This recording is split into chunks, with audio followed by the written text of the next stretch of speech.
Bom dia a todos. Graças a Deus, aqui estamos nós mais uma vez reunidos com o propósito de darmos continuidade aos nossos estudos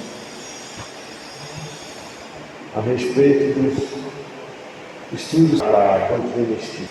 Como de praxe, sempre iniciamos com a prece.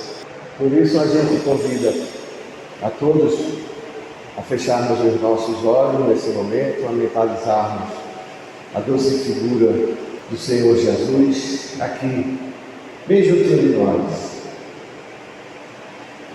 E por isso, Senhor Jesus, e por tudo te damos graças. Agradecidos somos, Senhor, por mais essa feliz oportunidade que nos ofereces na manhã de hoje. Ajuda-nos, amigo maior, no nosso propósito. Permite que consigamos sermos úteis como instrumentos do Teu amor, no aprendizado e no esclarecimento que todos nós necessitamos realizar. Que os Teus mensageiros nesse momento possam nos inspirar, nos intuir, nos orientar nas ideias que necessitamos todos alimentar e desenvolver em nós. E assim, Mestre amado, confiantes na Tua presença entre nós, na Tua assistência incondicional, suplicamos o Teu consentimento para, em Teu nome, iniciarmos os nossos estudos da manhã de hoje. Que assim seja. Bom, meus irmãos, vamos dar início à nossa leitura do Evangelho, lá no capítulo 20, no item 1, onde o texto nos diz: o reino dos céus é semelhante a um pai de família que saiu de madrugada a fim de assalariar trabalhadores para a sua vinha. Tendo convencionado com os trabalhadores que pagariam um denário a cada um por dia, mandou-os para a vinha. Saiu de novo à terceira hora do dia e, vendo outros que se conservavam na praça sem fazer coisa alguma, disse-lhes: ide também vós outros para a minha vinha e vos pagarei o que for razoável. Eles foram. Saiu novamente a hora sexta e a hora nona do dia e fez o mesmo. Saindo mais uma vez a hora 1:10, encontrou ainda outros que estavam desocupados, aos quais disse: por que permaneceis aí o dia inteiro sem trabalhar? Disseram eles, que ninguém nos assalariou. Ele então lhe disse: ide vós também para a minha vinha. Ao cair da tarde, disse o dono da vinha, aquele que cuidava dos seus negócios: chama os trabalhadores e paga-lhes, começando pelos últimos, e indo até os primeiros, aproximando-se então os que só a 1/10 hora haviam chegado, receberam um denário cada um. Vindo a seu turno os que tinham sido encontrados em primeiro lugar, julgaram que não receber mais. Porém, receberam apenas um denário cada um. Recebendo, queixavam-se ao pai de família, dizendo: esses últimos trabalharam apenas 1 hora, e lhes dais tanto quanto a nós que suportamos o peso do dia e do calor. Mas, respondendo, disse o dono da vinha a um deles: meu amigo, não te causo dano algum. Não convencionaste comigo receber um denário pelo dia? Toma o que te pertence e vai. Aparem, a mim dá a esse último tanto quanto a ti. Não me é então lícito fazer o que quero? Tens mau olho, porque sou bom.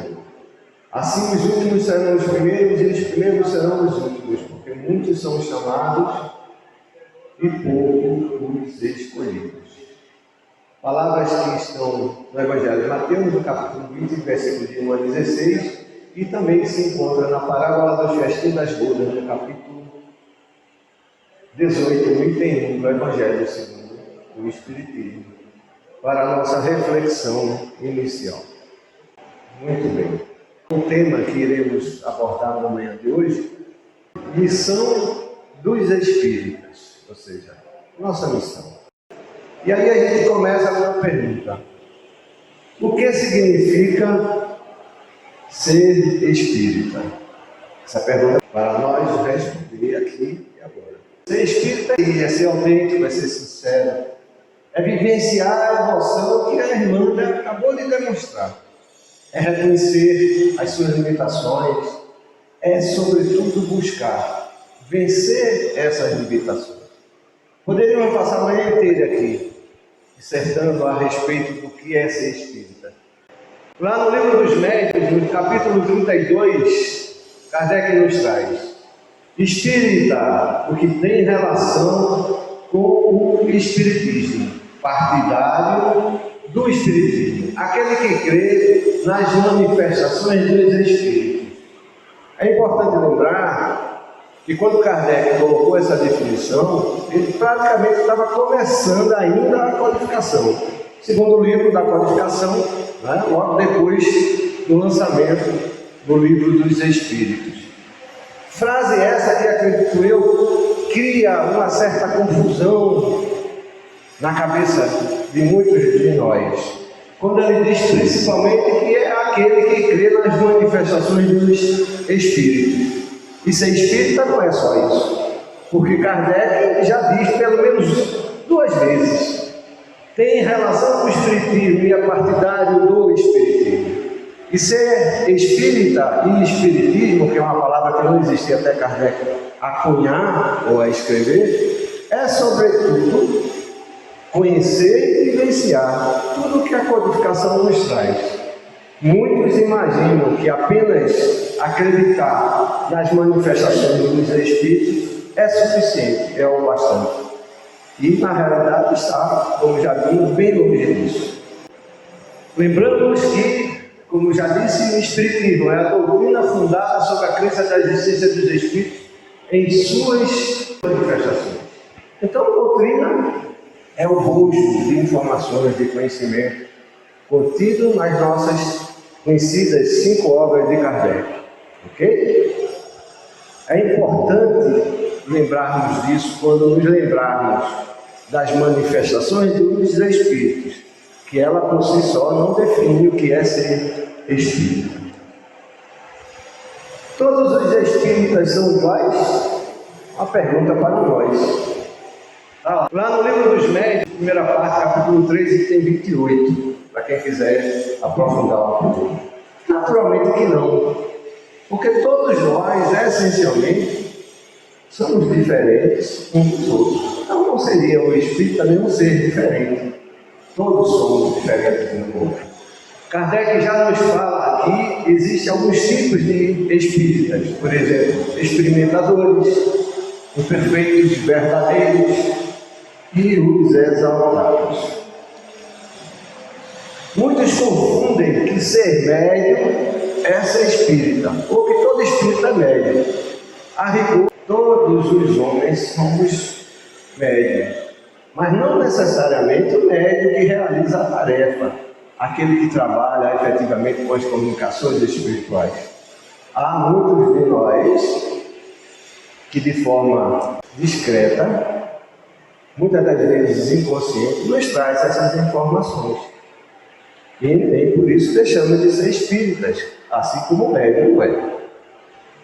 A mediunidade apresenta uma variedade infinita de matizes que constituem os chamados médiuns especiais. Ou seja, Kardec nos traz muito claramente, lá no Livro dos Médiuns, que existe uma infinidade de tipos de mediunidade. Assim como é uma infinidade os tipos de pessoas que existem. Assim como existem também dentro dos espíritos e dos espíritas também. E aí a pergunta: quantos tipos de espíritas existem? Se há uma infinidade, o próprio Kardec nos falou. Mas Kardec classificou os adeptos da doutrina que está lá no livro dos Médiuns, no capítulo 3, no item 28, e vamos abordar alguns, começando pelos os que creem. Muitos de nós creem. E quem são os espíritas que creem? Nos diz Kardec que para esses é apenas uma ciência de observação. A curiosidade é o que move.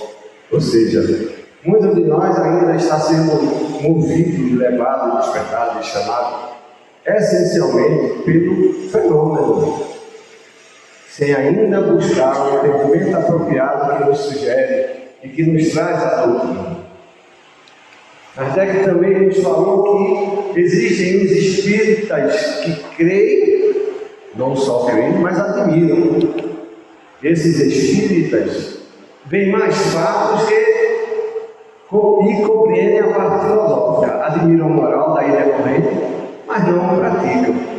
Ou seja, muitos de nós ainda está, embora conhecendo a doutrina, admirando-a, compreendendo-a, estudando como nós estamos estudando aqui. Mas na hora de praticar, na hora do testemunho, e significância ou nula é a influência que eles exercem nos caracteres. Ou seja, não mudamos, continuamos sendo as mesmas pessoas que antes, e em nada até alteram seus hábitos, e não se privariam do saudoso que fosse. Ou seja, é muito bonita a filosofia dos espíritos, mas para os outros, para se viver pouco ou nada, querem fazer. E na hora do testemunho, o aparente continua sendo o orgulhoso se conserva cheio de si.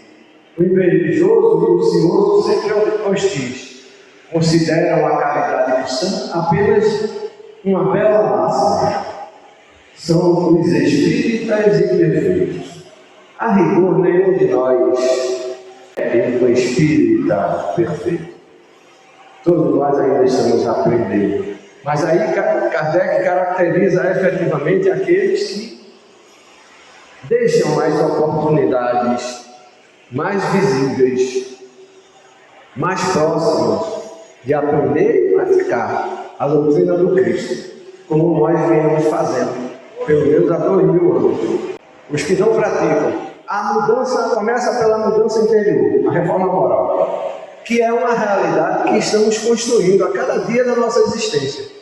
A consciência da humildade que precisa assumir, não que você a detenha, não que você seja dono, mas que você esteja lutando e fazendo um esforço consigo próprio por se melhorar. Ou seja, só na tentativa do aprendizado e da melhoria pessoal você já está praticando. Não quer dizer que você tenha que fazê-lo em toda a plenitude, porque a rigor nenhum de nós, nem o presidente, nem o dono do centro, tanto que nós estamos aqui. Eu estou aqui repetindo, lendo, estudando, repetindo, para ver se aprendo, porque ainda não aprendi tudo. Não é porque já sei de tudo que estou aqui, pelo contrário. Antes da informação de transmitir para vocês, ela chega a mim. Ou seja, eu sou o primeiro que tem mais necessidade de aprender. Então, aqueles que não praticam, a rigor somos todos nós, mas somos espíritas porque estamos tentando. E vamos ver na definição do verdadeiro espírito, isso logo mais adiante. E como disse, na hora do testemunho, o que eles fazem, ou o que nós fazemos, saímos à francesa, bem pequenininho, para ninguém ver. Kardec também falou dos espíritas exaltados, que são os que infundem confiança demasiadamente cega e frequentemente proibido no mundo invisível, aceitam com extrema facilidade e sem verificação aquilo cuja absurda impossibilidade de uma reflexão e o exame demonstraria. Ou seja, muitos de nós ainda está naquela posição, naquela postura, por acreditar em excesso. Aceita tudo que vem da espiritualidade. Recebe como informação espiritual como fatos já concretizados. E o próprio evangelista João já nos disse, há 2000 anos, não acrediteis em tudo o que os espíritos dizem, mas antes buscar ver se são de Deus. Ou seja, é a doutrina dos Espíritos nos ensinando e nos chamando a atenção para usarmos o crivo da razão, para refletirmos a respeito daquilo que nos é trazido como informação do mundo espiritual. Os Espíritos superiores já nos dizem, ou já nos disseram, acrediteis em Deus, mas sabendo por que devemos acreditar. Acreditei nos Espíritos, neles, mas sabendo dos seus propósitos. Não é simplesmente uma informação que vem do mundo espiritual que nós devemos assinar e acreditar. É, sobretudo, necessário um entendimento apropriado. Por isso a necessidade de estudar, de buscar um entendimento adequado da realidade, não só para aceitar e vivenciar, mas para entender, sobretudo, antes de vivenciá-la. O entusiasmo, porém, não nos leva a refletir e deslumbram-se que essa espécie de adepto é mais nociva do que outra causa espírita. Ou seja, o entusiasmo excessivo atrapalha mais do que ajuda. É preciso dosar esse entusiasmo. Ter fé é uma coisa, e ser cego por tudo que vê e acreditar em tudo que lhe é apresentado é outra situação. Pode ter água tomada em excesso. Então, tudo na vida tem que ser dosado. A doutrina dos Espíritos tomada em excesso, ou vivida em excesso, tira do homem a oportunidade de experimentar a materialidade para a qual veio realizar, exercitar e desenvolver. Nós temos uma parte que não podemos negar. É aquela bela história. Não podemos nem devemos subjugar a realidade material. Não supervalorizar, como muitos de nós ainda fazem, abandonam a realidade espiritual em detrimento de uma materialidade que é passageira, que é efêmera, ou então simplesmente negá-la. Não, a materialidade tem o seu espaço. Por isso estamos aqui, precisamos vivenciá-las, mas dosando, dando a ela a devida importância, tirando dela o que de bom pode nos trazer, como tudo na vida. São os menos aptos para convencer a quem quer que seja, porque todos, com razão, desconfiam dos julgamentos dele. É assim que acontece. Quando a gente vê uma pessoa entusiasmada demais, a gente já desconfia do cara. Então a nossa atitude, como espírita, deve ser, antes de mais nada, prudente, realista, pé no chão. Ser espírita, mas sabendo por que ser espírita. É o fanatismo que leva a uma grande ilusão e a grandes obsessões. Graças à sua boa fé, sendo nutrido pelos espíritos mistificadores, como homens que procuram explorar e usar a credulidade. Ou seja, como disse, nos tornamos vítimas de obsessões. Há espíritos extremamente inteligentes, mas que se dedicam ao mal, usando de nomes importantes, se transfigurando por personalidades que desejam praticar o bem, quando na verdade querem enganar. Sobretudo, extremamente oportuno as palavras de João, de não acreditarmos em tudo que os Espíritos nos dizem, mas antes buscarmos se o fundamento vem da divindade. Mal menor apenas haveria se só eles tivessem que sofrer as consequências, e que, sem querer, não há aos incrédulos, que antes buscam a ocasião de zombar do que se convenceram e que não deixam de imputar a todos os inimigos de alguns. Os espíritas que creem, admiram e praticam. Nos diz Kardec que os que admiram a moral espírita, que as praticam, eles aceitam as consequências. Ou seja, os que vivenciam literalmente aquilo que conseguem aprender, convencidos de que a existência terrena é uma prova passageira, tratam de aproveitar os seus breves instantes para avançar pela senda do progresso, única que os pode elevar à hierarquia do mundo, dos espíritos, esforçando-se para fazer o bem e coibir seus maus pendores. Ou seja, somos nós, quando estudamos, mesmo não dominando tudo, muitas das vezes apenas entendendo só uma pequena parte, mas já compreendendo a necessidade de mudança interior, de realização, de concretização, de respeito, de reflexão, de busca do aprendizado, por menos que se queira conseguir, ou aliás, por menos que se consiga atingir o entendimento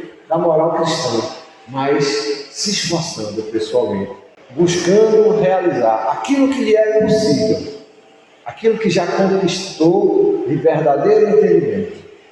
É aquele que está lutando consigo mesmo por se melhorar.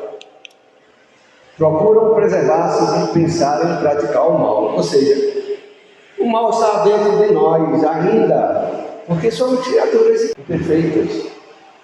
Querendo ou não, aceitando ou não, nós somos vítimas de nós mesmos, da nossa ignorância, dos nossos erros, dos nossos desacertos, dos nossos deslizes.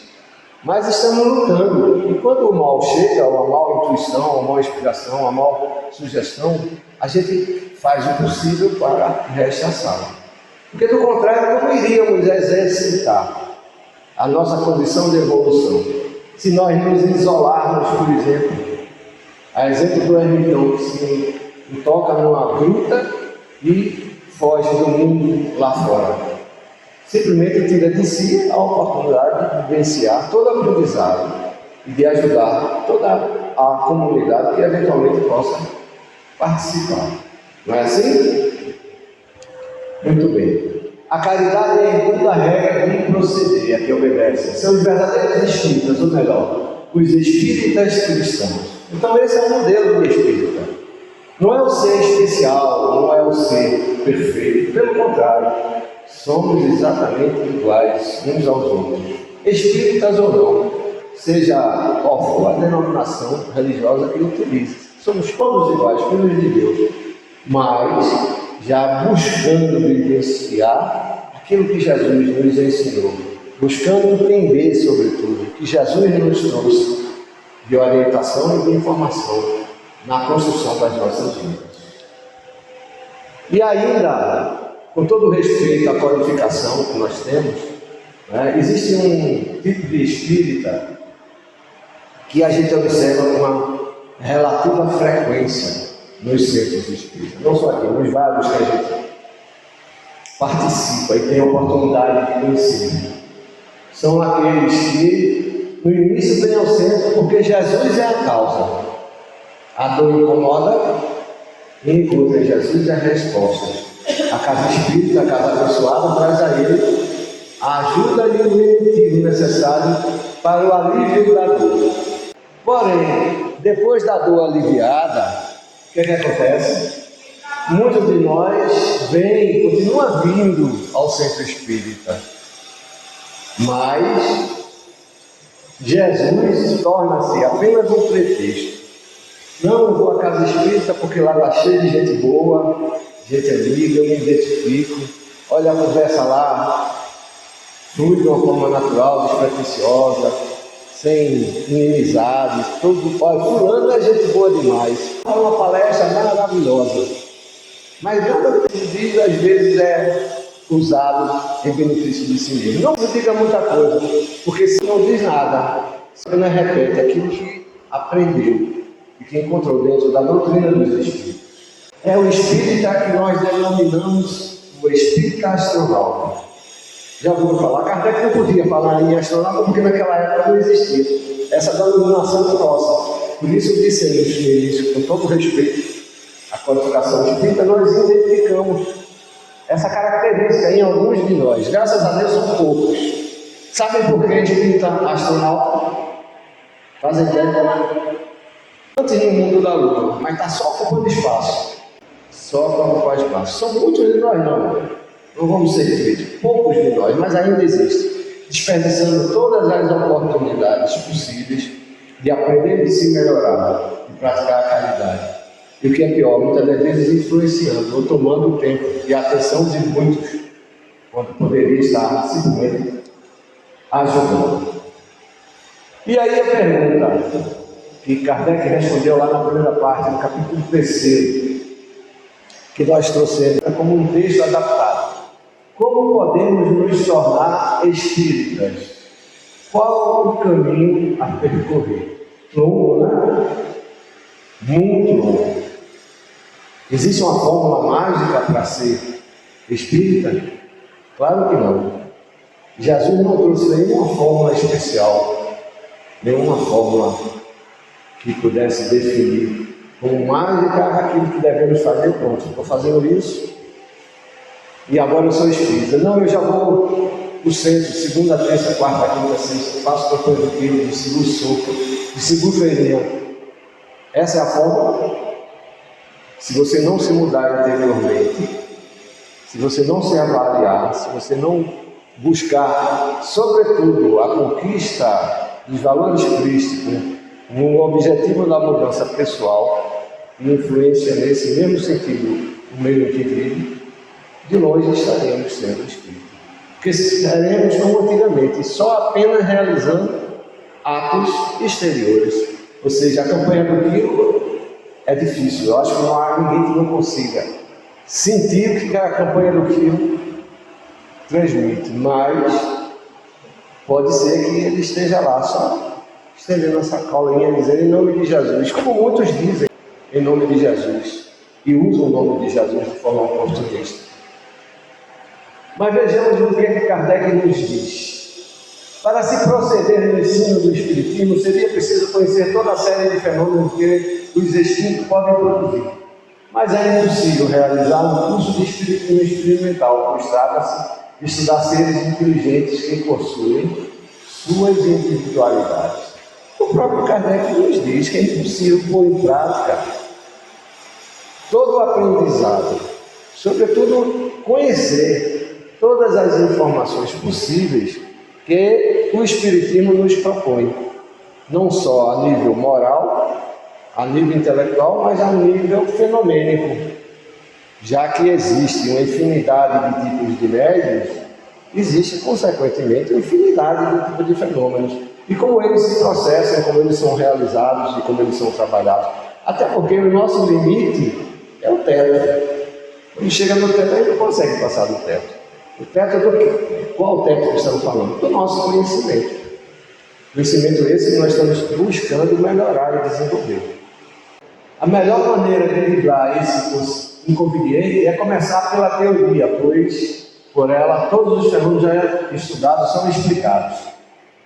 Prevenidos contra dificuldades, pode-se evitar experiências inconvenientes. Então, a melhor maneira de se iniciar esse trabalho é isso que nós estamos tentando fazer aqui agora, exercitando, estudar, entender primeiramente. Há muitos de nós que dizem que na prática a gente aprende. Na prática a gente não aprende, a não ser pelo erro. Nem sempre o erro é orientado no bom caminho, no sentido adequado. Na prática só se faz aquilo que se conhece. E quando não se conhece, o que é que nós realizamos? Erro.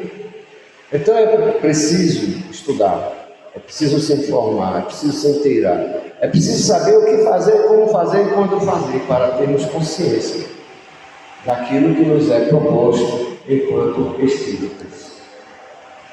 O melhor método do ensino espírita é o de se dirigir à razão antes de dirigir-se aos olhos. Ou seja, antes de aceitarmos simplesmente o que estamos vendo, é preciso colocar o crivo da razão. Como disse antes, acreditar em Deus sabendo por que acreditar. Acreditar nos Espíritos sabendo dos seus propósitos. Vendo o sentido, qual é o objetivo daquela realização. Se tem propósito do que está acontecendo, se o objetivo é comum ao bem, vem em detrimento não só de meia dúzia, de todos em geral. A forma que é dito, a forma que é transmitido. E como acontece a realidade?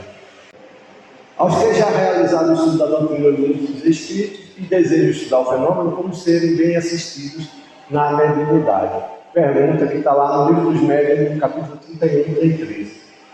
Então, como realizar o estudo da doutrina? E como estudar o fenômeno para sermos assistidos adequadamente pela mediunidade? Como utilizar-se da fenomenologia e da própria mediunidade? Lá no livro Os Mensageiros, no capítulo 3, André Luiz nos ajuda nesse entendimento, quando nos diz: quando os mensageiros se esquecem do espírito missionário e da dedicação aos semelhantes, costumam transformar-se em instrumentos inúteis. Pode a enxada ser excelente, mas se falta espírito de serviço ao cultivador, o ganho da enxada será inevitavelmente afetoso. Ou seja, você pode ter a mediunidade que você quiser.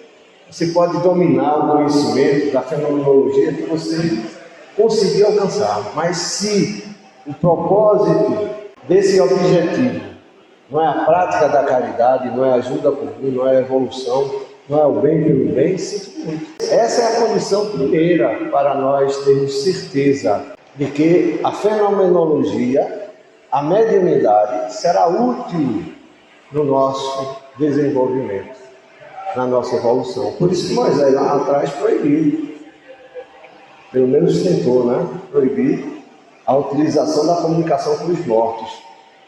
E nós não entendemos.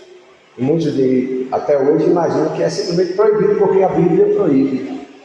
Foi uma tentativa de Moisés de utilizar da fenomenologia que nós conhecemos razoavelmente hoje, da forma apropriada, da forma adequada, direcionada ao bem e pelo bem.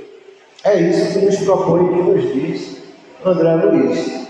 Porque só o conhecimento intelectual não nos dá, não nos possibilita aquilo que nos é trazido como destino, como oportunidade de evolução e de aprendizado. Não preparemos, pois, desses centros simples postalistas, mas espíritos que se transformam em cartas vivas de Jesus para a humanidade encarnada. Ou seja, vinha o centro espírita, só aqui para estar repetindo o que a doutrina dos espíritos dizem, o que os espíritos dizem, ser médium só para ser simples postador das mensagens dos espíritos, sem a utilização para si próprio, é uma utilização inadequada dessa realidade, dessa condição. Ou seja, nós precisamos vivenciar a realidade espírita ou os ensinos crísticos na melhor das nossas possibilidades. Não quer dizer que nós tenhamos que ser os santos da noite para o dia, ou nos transformar simplesmente em seres.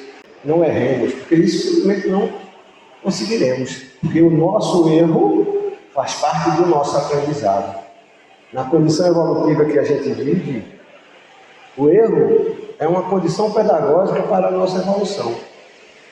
A opção da permanência do erro é que é o engano. Muitas das vezes erramos, na primeira vez, mas em um dado momento a gente aprende. E a terceira e a quarta, a quinta, é escolha, é mais escolha do que condição ainda de não se vencer. A condição de não se vencer está na escolha. No dia que você quiser e aceitar a mudança, você muda. Ninguém vai lhe influenciar para o bem ou para o mau caminho. Em primeira instância, é sempre uma escolha pessoal e inalienável. Por isso a responsabilidade. Por isso, o ônus ou o bônus da colheita a nós pertence a ninguém mais. Afinal, como podemos conhecer o bom espírita? Está lá no Evangelho segundo o Espiritismo, no capítulo 20, item 4, do último parágrafo, respondendo a sua pergunta. Reconhece-se o verdadeiro espírita por sua transformação moral e o esforço que faz para dominar suas más inclinações. Capítulo 17, item 4 do Evangelho segundo o Espiritismo. Ou seja, Kardec diz de uma forma muito clara: meu irmãozinho, ninguém quer que você seja perfeito, não. É de você para com você. Você sabe o esforço que está empreendendo. Muitas das vezes nós vamos ser criticados, nós vamos ser apontados, nós vamos ser mal julgados. Mas é entre você e Deus o esforço e a busca que você está empreendendo na sua mudança interior. Se você não realizou, não se castigue, não se critique. Continue lutando, procurando fazer o melhor possível na conquista dessa evolução. O julgamento dos outros, sinto muito, são equivocados. Seremos penalizados essencialmente por tudo o que fizemos, mas receberemos os louros da vitória e tudo o que conquistarmos. Pois não é? Podemos começar exatamente pela renúncia. A renúncia é uma escolha que cabe a nós e a mais ninguém fazer. E teríamos aqui para ler um texto que é enorme, não dá para ler, infelizmente. É a missão dos espíritas. Nos sugere ser espírita, se esforçar, mesmo que você saiba que ainda tem muito por construir. A cada passo que você der nessa construção será validado. Então, como nós íamos dizendo, o texto da missão dos Espíritas é muito vasto para a gente ler. Vamos ler apenas o último trecho, o último parágrafo que se diz: se entre os chamados para o Espiritismo muitos se extraviam, quais os sinais pelos quais reconheceremos os que se acham no bom caminho? É uma pergunta muito conveniente, né? Bem a propósito.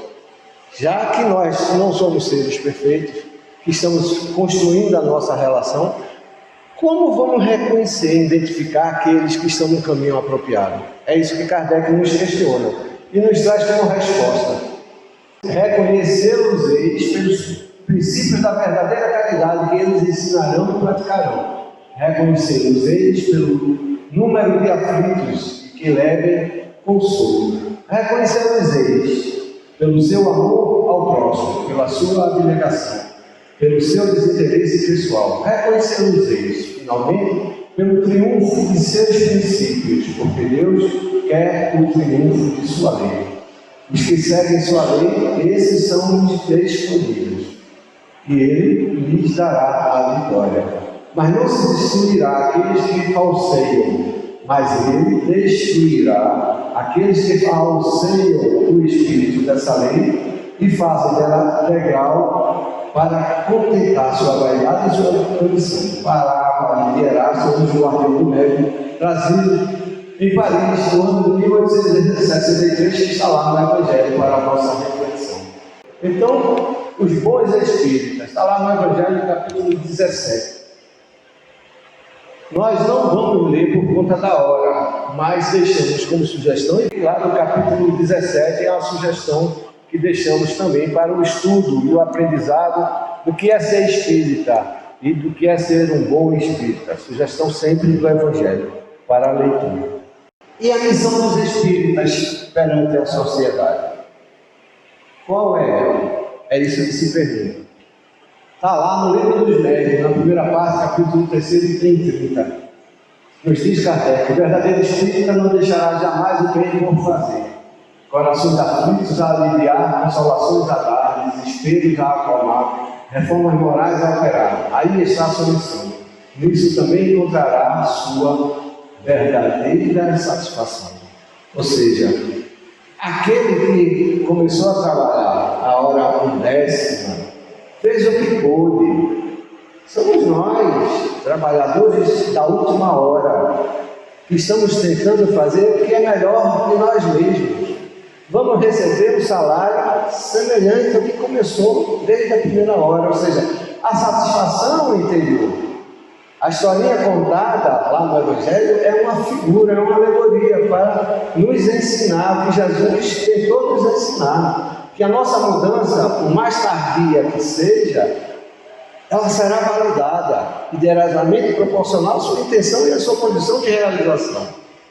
Se você teve condições de despertar já no primeiro horário, mas que se deitou em berço esplêndido e disse não, como muitos de nós ainda dizem, espiritismo, religião, Jesus, isso é coisa para gente velha, vou deixar para quando eu ficar mais velho e esperar um momento mais aprazado para poder começar o seu procedimento interior de mudança. Sinto muito. Não vai receber o salário, mas não o salário monetário que nós estamos referindo, mas a satisfação a que se refere do Livro dos Médiuns, Kardec, a satisfação da realização e da concretização. Foi esse salário que os trabalhadores da hora 1/10 receberam. A satisfação da realização. E esse deve ser o nosso propósito. Não quando vamos conseguir ou o que vamos conseguir, mas fazermos o que nos é possível. Não nos preocupar com o fim da jornada, mas buscar a caminhada da jornada, na realização do bem, na prática que nos é possível de realização da caridade, do aprendizado que conseguimos. Porque a evolução se resume ao entendimento da consciência que cada um possa conquistar, o que cada um vai conquistar. A evolução não é a realização de atos físicos, materiais, não, faz parte do aprendizado. Mas a realização do aprendizado será pleno quando a consciência dessa realização chegar. Por isso que o salário dos trabalhadores da hora undécima foi igual, e é igual aos da primeira hora. Porque, como eles mesmos disseram, ninguém nos assalariou, ou seja, ninguém nos veio nos chamar, ninguém veio nos dar a oportunidade. É isso que eles dizem, quando dizem que ninguém nos assalariou. É preciso tirar a figura de imagem que nos é proposta a parábola. Ok? Está claro isso? Então, ser espírita é tudo isso que estamos tentando colocar. Não é fácil ser um bom espírita, como podemos nos fortalecer para superar a dificuldade de ser um bom espírita. Está lá no Livro dos Médios, capítulo 31, item 20. E nos diz Kardec: a união faz a força, seres unidos para sermos fortes. Ou seja, se a gente está no centro espírita, cada um fazendo aquilo que acha que deve fazer, da forma que acha que deve fazer, da maneira que entende que deve fazer, isso é muito. Não vamos a lugar nenhum. Seremos um agrupamento de pessoas, cada um andando, caminhando numa direção. E o nosso modelo para seguir todos no mesmo caminho, qual é? Jesus. Já nos foi dito pela espiritualidade. É esse sentimento, é esse ideal, é essa busca interior que cada um deve buscar o entendimento, o aprendizado e a realização. O Espiritismo germinou, deitou raízes profundas. Vai estender por sobre a terra sua ramagem benfazeja.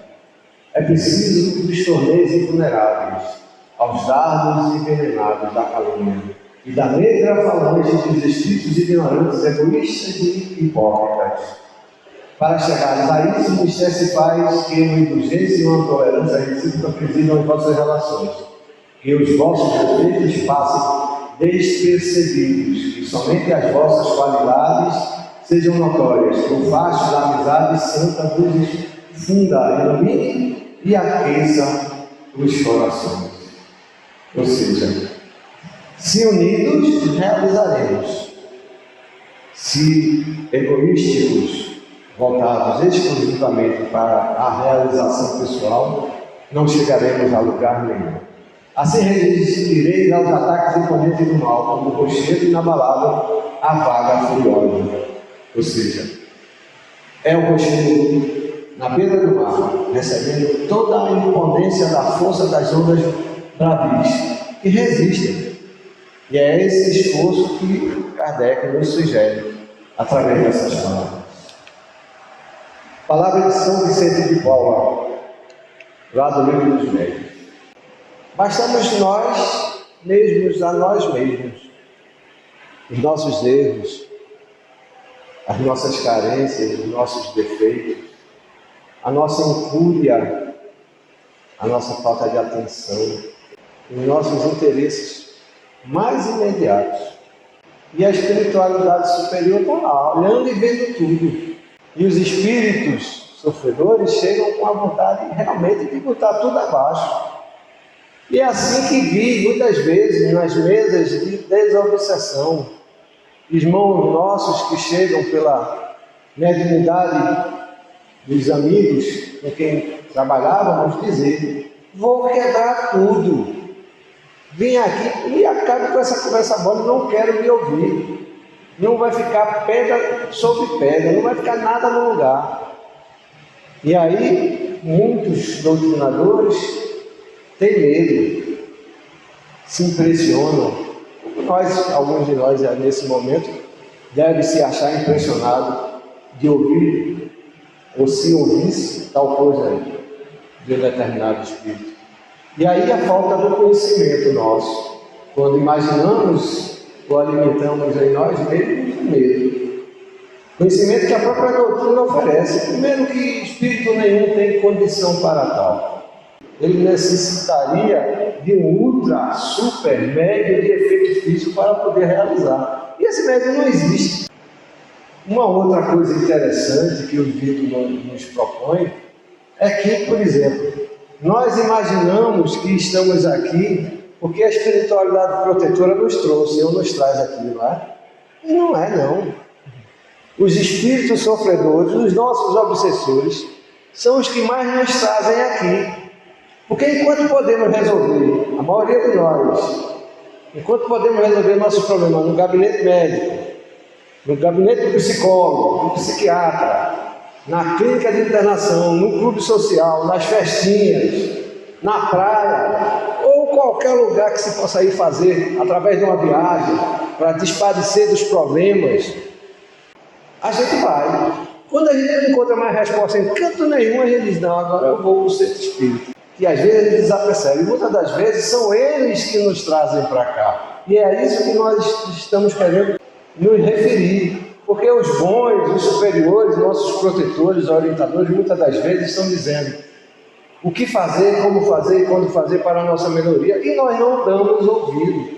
Aí é preciso o obsessor pegar no calcanhar, apertar, doer em nós, para que a gente busque a solução. Como disse, não encontrando em lugar nenhum, nem na igreja católica, nem na igreja protestante, nem no centro de Umbanda, nem no candomblé, seja onde for, não consegue. Aí eu vou para o centro espírita, porque isso é problema de espírito, e é lá no centro espírita que eu vou resolver. Triste engano. O centro espírita não resolve o problema de ninguém. Se o que você está dizendo é um absurdo, mas é verdade. Centro espírita não resolve o problema de ninguém. Mas o que a gente está fazendo aqui? É simples.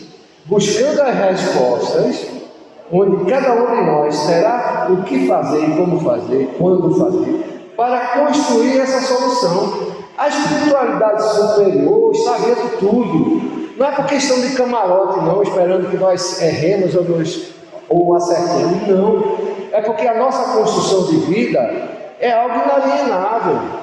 A nossa evolução é pessoal e intransferível. Ou nós realizamos, ou simplesmente ninguém vai fazer por nós. As dificuldades que nós experimentamos e existenciamos são as que nós precisamos lidar para podermos conquistar o aprendizado que estamos tentando realizar.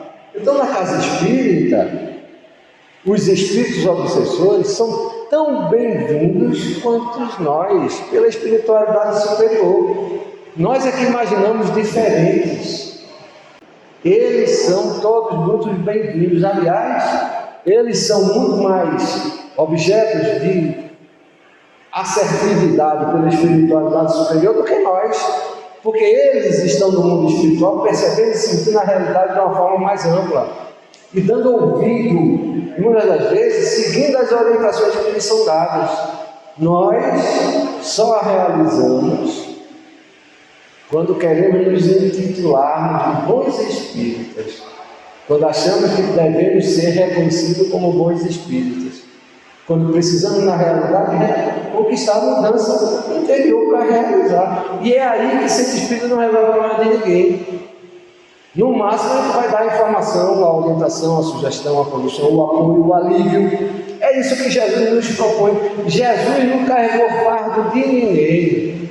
Jesus não disse, me dê seu fardo que eu vou carregar. Não. Foi que Jesus disse, pega o teu fardo e segue-me. E o Espiritismo nada mais é do que o cristianismo redivivo.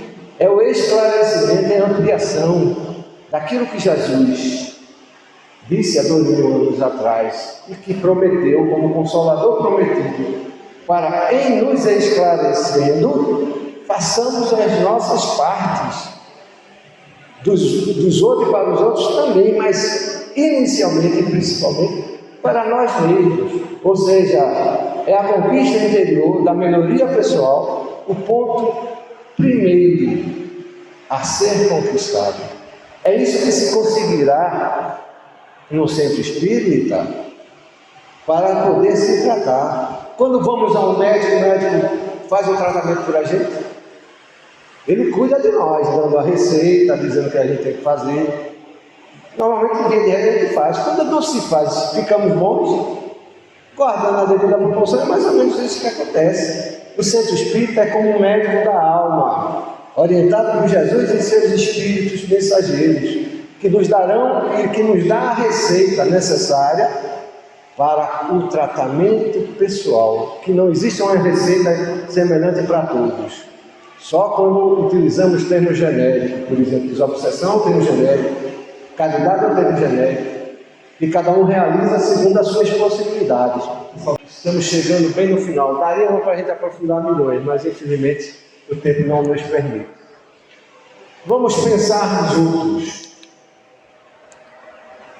Quais as ações devem ser realizadas pelos líderes do Espiritismo para que ele permaneça fiel aos seus propósitos? Está aí um excelente convite para nós darmos sugestões, né? Como se tornar um bom espírita e construir para o fortalecimento do espiritismo na sociedade? Esse é o convite da temática da manhã de hoje. Uma sugestão para nós refletirmos. É aquela que é possível, não é aquela que é tabulada ou que está escrito em algum lugar, não. É aquilo que cada um pode fazer dentro de si, para si e consigo mesmo. Cada um precisa refletir. E que nós convidamos à reflexão, não impondo nem dizendo o que cada um tem que fazer, não, absolutamente. Cada um vai dizer para si o que melhor é possível realizar, em detrimento de si próprio, porque você só vai conseguir ajudar o próximo quando primeiro se ajudar. Ajudando ao próximo, você também estará se ajudando. Mas ajudar o próximo sem se ajudar, você não consegue, você só consegue se enganar. E a resposta, podemos dizer também, é o que cada um puder fazer, da sua forma, da sua maneira, ao seu tempo, ao seu entendimento. Não existe, como disse antes, nenhuma fórmula especial, nenhuma proposta definida. Amai-vos uns aos outros, esse é o primeiro ensinamento. E instruí-vos, esse é o segundo, que Jesus nos trouxe para que nós consigamos realizar a meta, alcançar a meta para a qual estamos destinados. Muito bem. Então, com a graça de Deus, concluímos na manhã de hoje os nossos estudos e vamos, como no início, elevarmos os nossos pensamentos ao alto, mentalizarmos a doce figura do Divino Mestre Jesus e lhes agradecer. E por tudo isso, Senhor Jesus, te damos graças mais uma vez, pelas bênçãos da oportunidade, pelas bênçãos do esclarecimento, do aprendizado, da orientação e do concurso dos vossos mensageiros de amor, que por certo aqui estão a nos assistir, a nos inspirar, a nos envolver, a nos orientar na realização e no alcance do entendimento que precisamos conquistar. Amplia, Senhor, nossas mentes, nossos corações, para que em razão e emoção consigamos ampliar também os nossos passos na Tua direção. E assim, Mestre amado, uma vez mais, te agradecendo por tudo, suplicamos o Teu consentimento para em Teu nome finalizarmos a primeira parte dos nossos estudos de hoje. Que assim seja.